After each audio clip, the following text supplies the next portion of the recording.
এই বৃষ্টি কখন যে থামবে বলো তো শিবু কাকা? একেবারে অসহ্য লাগছে।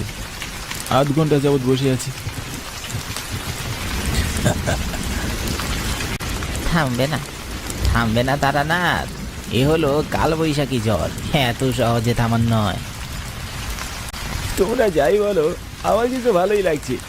মুসুলধারে বৃষ্টির সাথে রতন কাকার হাতের গরম চা, আহা কি যে মজা। হ্যাঁ, সাথে ভূত এফএম শুনতে পারলে আরোই ভালো লাগতো। কি বলো তোমরা? কোনো এককালে গ্রাম অঞ্চলে অনেক ভূতরে কাণ্ড করতে দেখা যেত। তোমাদের মতো আমাদের তখন ভূত এফএম শুনতে হতো না, বাস্তবে ভূত দেখে আমরা দৌড়ে পালাতাম। কি বলো শিবু কাকা, সত্যি? আচ্ছা বেশ, তাহলে এখন আমাদের তোমার সাথে ঘটে যাওয়া একটা ভূতের গল্প শোনাও তো। হ্যাঁ, এই কালবৈশাখীর রাতে চায়ের দোকানে ভূতের গল্প একদম জমে ক্ষীর হবে।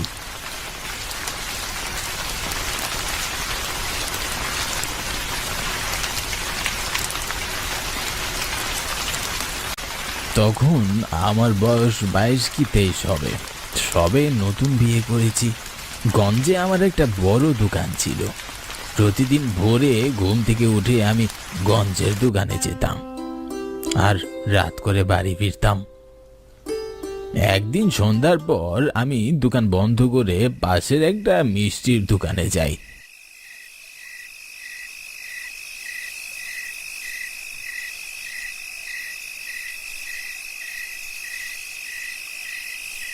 আর কিছু ভালো মিষ্টি কিনে নেই। মিষ্টির দোকানদার, কি শ্বশুর বাড়ি যাচ্ছ নাকি? হ্যাঁ গো কাকা, অনেকদিন হলো গৌরী বাবার বাড়ি গিয়েছে, তাই ওকে আনতে যাচ্ছি।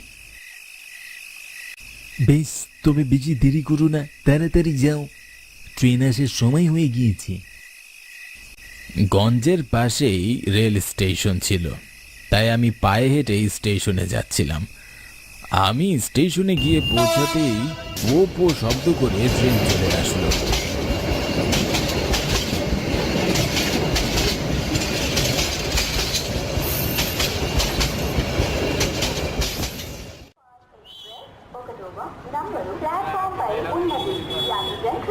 ট্রেনে উঠে জানালার পাশে একটা সিটে আমি আরাম করে বসলাম।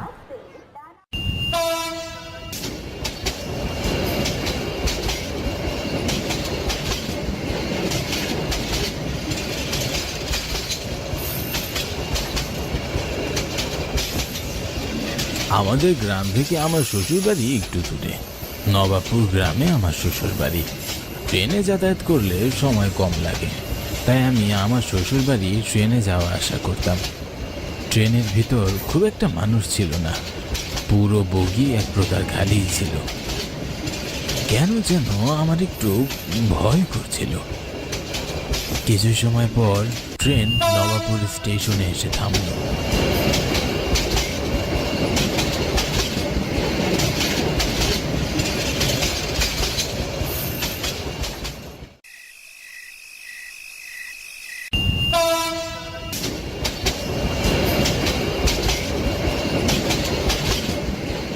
ট্রেন থেকে নেমে আমি অবাক হয়ে যাই।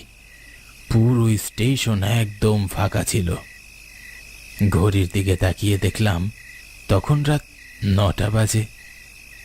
সে সময় গ্রামের লোকজনের কাছে রাত 9টা মানে গভীর রাত, তাই স্টেশন একদম ফাঁকা। স্টেশন থেকে আমার শ্বশুর বাড়ি প্রায় 1.5 কিলোমিটারের মতো। এই 1.5 কিলোমিটার পথ আমাকে পায়ে যেতে হবে। আমার শ্বশুর বাড়ি যেতে একটা বড় ঘন জঙ্গল পার করে যেতে হয়। জঙ্গলের কথা মনে হতেই আমার ভয়ে গায়ে কাঁটা দিয়ে উঠল, গলা শুকিয়ে গেল। জানি না কেমন করে আমি এই নির্জন পথে একা বাড়ি দিব। হাঁটতে হাঁটতে একটা সময় আমি জঙ্গলের কাছাকাছি চলে আসি, কিন্তু আমি আর সামনে আগানোর সাহস পাচ্ছিলাম না। আমি থমকে দাঁড়ালাম, আশেপাশে ভালো করে তাকাতে লাগলাম, কিন্তু কোনো রিক্সা বা মানুষের দেখা পেলাম না। চারিদিকে ঘুটঘুটে অন্ধকার, নীরব স্তব্ধ পরিবেশ। জঙ্গলের ভেতর থেকে শিয়াল ডাকার শব্দ কানে ভেসে আসছে। হঠাৎ আমি দেখলাম জঙ্গলের রাস্তার মাথায় একজন লোক গরুর গাড়ি নিয়ে দাঁড়িয়ে আছেন। আমি বেশ অবাক হলাম। একটু আগেও লোকটা এখানে ছিল না। তিনি কখন এখানে আসলেন আমি দেখতে পাইনি। আমি গাড়িওয়ালার কাছে এগিয়ে গেলাম। আমি কিছু বলার আগেই লোকটা আমায় বলল, আপনি কোথায় যাবেন? এত রাতে এখানে এসেছেন কেন? এই পথ দিয়ে তো সন্ধ্যার পর কেউই যাওয়া আসা করে না। আসলে নবাবপুর গ্রামে আমার শ্বশুর বাড়ি। আমি নতুন বিয়ে করেছি। গঞ্জে আমার দোকান আছে। দোকানের কাজ শেষ করে এখন আমি আমার শ্বশুর বাড়ি যাচ্ছি, তাই একটু রাত হয়ে গেছে। আপনার শ্বশুরের নাম কি? আমার শ্বশুরের নাম হলো রাহুল দেবনাথ। ও, আপনি রাহুল কাকার মেয়ের জামাই? হ্যাঁ, আমি ওনারই। আপনি চিনেন?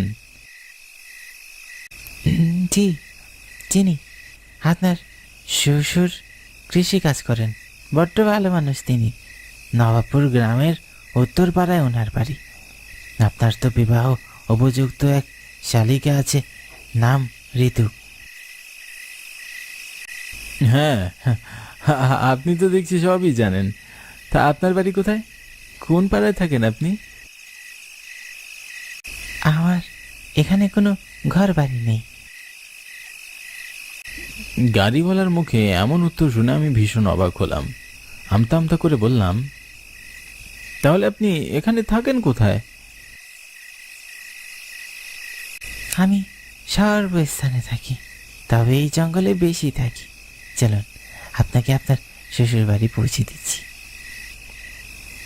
ওনার মুখে এমন অদ্ভুত কথা শুনে আমি হা করে ওনার দিকে তাকিয়ে রইলাম। আর মনে মনে ভাবছিলাম, লোকটা আবার পাগল টাগল নয় তো। আমার নীরবতা দেখে গাড়িওয়ালা আমাকে বললেন, কি হলো, আপনি গাড়িতে উঠে পড়ছেন না কেন? আপনি যাবেন না? হ্যাঁ, যাব তো। আমি তাড়াহুড়ো করে গাড়িতে উঠে বসলাম। আমি গাড়িতে উঠে বসতেই উনি গাড়ি ছেড়ে দিলেন। যদিও বা গাড়িওয়ালা খুব রহস্যজনক কথা বলছেন, কিন্তু আমার কাছে ওনার গাড়িতে যাওয়া ছাড়া আর কোনো উপায়ও ছিল না।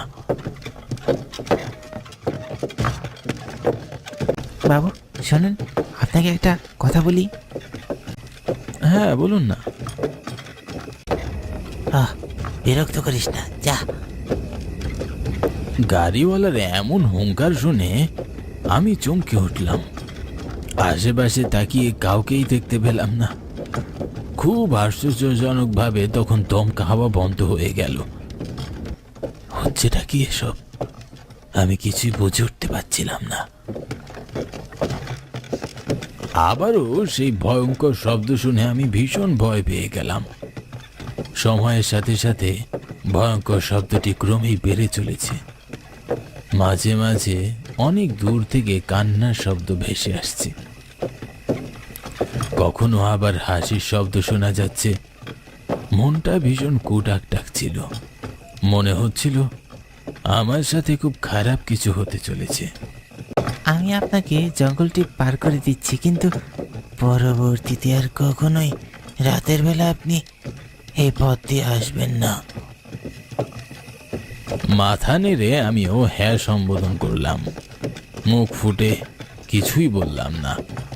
গাড়িওয়ালা এমনিতেই ভীষণ অদ্ভুত অদ্ভুত কথা বলছেন, তাই আর কথা বাড়ালাম না। জঙ্গলের আঁকা বাঁকা পথ দিয়ে গরুর গাড়ি ছুটে চলেছে। পুরো জঙ্গল ঘুটঘুটে অন্ধকারে ঢাকা পড়ে আছে। অন্ধকার জঙ্গলের গাছগুলোকে মিশরের পিরামিড বলে মনে হচ্ছিল। এমন ভুতুড়ে পরিবেশ দেখলে যে কারো মাথা খারাপ হয়ে যাওয়ার মতো অবস্থা হবে। হঠাৎ অদ্ভুত একটা শব্দ শুনে আমি চমকে উঠলাম।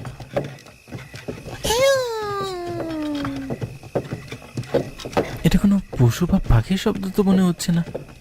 আর কোনো মানুষের তো এমন ভয়ঙ্কর শব্দ করার প্রশ্নই ওঠে না। তাহলে এটা কিসের শব্দ হতে পারে? ভেতরে ভেতরে আমি ভীষণ ভয় পাচ্ছিলাম। খুব অদ্ভুতভাবে হঠাৎ করে জঙ্গলের দমকা হাওয়া বইতে লাগলো। আমি খুব অস্থির হয়ে উঠলাম, কিন্তু গাড়িওয়ালার ভিতর আমি কোনো অস্থিরতা দেখলাম না।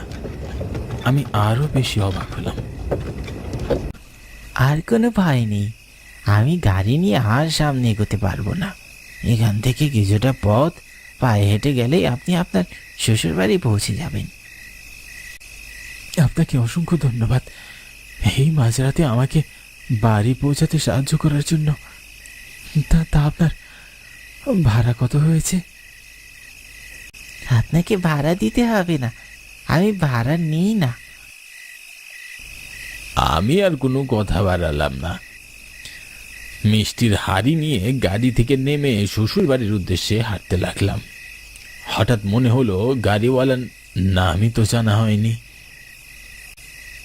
ও গাড়িওয়ালা ভাই, আপনার নামটা তো জানা হলো না। আমার নাম রঘু। তারপর আমি খুশি মনে হাঁটা শুরু করলাম এবং আমি কিছু সময় পর শ্বশুর বাড়ি পৌঁছে গেলাম।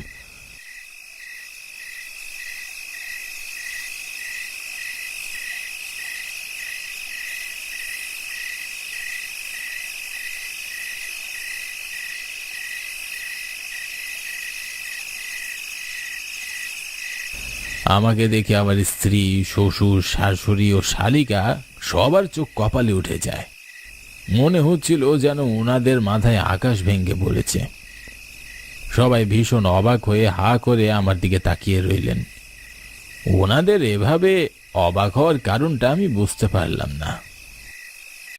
তুমি এত রাতে জঙ্গলের পথ দিয়ে কেমন করে এলে? এই পথ দিয়ে তো রাতের বেলা যেই যায়, পরের দিন সকালবেলা জঙ্গলে তার লাশ পাওয়া যায়। অশুভ আত্মারা রাতের বেলা জঙ্গলে ঘুরে বেড়ায়। তুমি জঙ্গল পার হলে কেমন করে গো? রঘু নামের একজন গাড়িওয়ালা আমাকে তার গাড়িতে করে জঙ্গল পার করে দিয়েছেন, আর তিনি তো আমার কাছ থেকে ভাড়াও নেননি। রঘু গাড়িওয়ালার নাম শুনে ওনারা সবাই অবাক হয়ে যান। বড় বড় চোখে আমার দিকে তাকিয়ে রইলেন। আমি কিছু বলে ওঠার আগেই আমার শ্বশুর বললেন, আজ থেকে ঠিক 2 মাস আগে জঙ্গলের পথে রঘু গাড়িওয়ালার লাশ পাওয়া যায়। তোমাকে আসলে অশুভ প্রেতাত্মারা ক্ষতি করতে চেয়েছিল, কিন্তু রঘু করতে দেয়নি। তোমাকে রঘুর আত্মা বাঁচিয়েছি। শ্বশুরের মুখে এমন কথা শুনে আমার গায়ে কাঁটা দিয়ে উঠল। বড় বিপদ থেকে প্রাণে বেঁচে ফেরার জন্যে মনে মনে ঈশ্বরকে আর রঘু গাড়িওয়ালাকে ধন্যবাদ জানালাম। সেদিনের পর থেকে আর কখনোই আমি রাতের বেলা শ্বশুর বাড়ি যাইনি।